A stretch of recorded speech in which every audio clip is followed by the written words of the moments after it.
But I remember sitting in training sessions and coaching sessions, watching someone else do what I wanted to do, thinking I would love to do that, but that'll never be me, or wonder how she got there. Oh, that'll never be me. And so I would journal just over the course of years. I just had a journal where I would jot down things that I would love to do, but just would close it and put it in my desk. And that moment when I decided I'm going to do this, I pulled that journal out and started reading through all the things. And I was like, this has been a work in progress this whole time.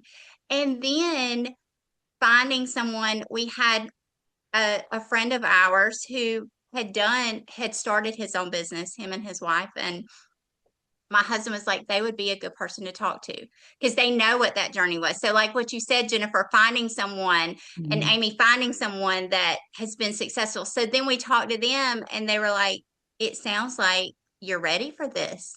Do it. And it was just like, oh, okay, here we go. We're jumping in. Yeah. And so I love that journaling piece, knowing that a dream doesn't have to be a dream, it can transition to a reality, finding your community.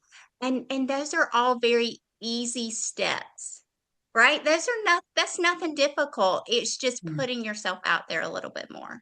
Yes. Yeah, So absolutely. as we wrap this up, and ladies, I really appreciate you just coming and jumping in this conversation with me. What would be just your last tidbit or last thought for anyone who is watching this today? I would say trust these nudges that you're feeling. Like explore them because you just don't, you talk about journaling. I'll just share this little bit. I don't know if I mentioned this before, but the day that I knew it was time to turn in my notice, I felt a prompt to look back at my journal that I had been recording all through the year. Yeah. And as I flipped page after page after page, it was just right there. It was like, what are you waiting for? Like, it's now.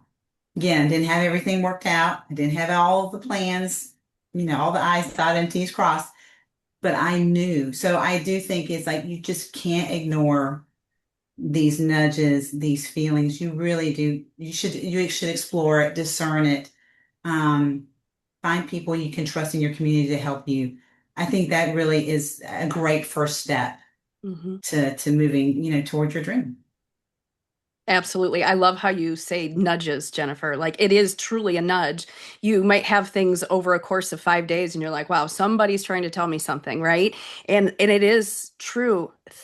Open your heart to that. Open your eyes to that. Don't keep saying no because what's the best time to plant a tree was 20 years ago. The next best time is today. And so Yeah. you can start at any time. You are never going to know everything before you get started because things will change. Things will twist and turn, and that's okay. You'll figure it out. You don't know how to do algebra when you start doing math, but you learn one step at a time, and you Yeah. can do it. And don't ignore the nudges and open your mind, open your heart,